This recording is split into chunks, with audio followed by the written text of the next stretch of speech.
আজকের ভিডিওতে একটা চমৎকার জিনিস দেখাবো, যেটা হয়তো আপনি দেখলে বুঝবেন এই জিনিসটা এভাবে তৈরি করা হয়। এটা তো আমার কখনো জানা ছিল না।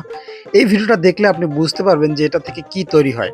আমি এই ভিডিওর শুরুতে বলবো না যে এটা থেকে কি তৈরি হয়, এটা আপনারা কম বেশি সবাই চিনেন। তাই ভিডিওটা মনোযোগ সহকারে দেখবেন, তাহলে শেষে দেখতে পারবেন যে কত আকর্ষণীয় একটা জিনিস এখান থেকে তৈরি হচ্ছে।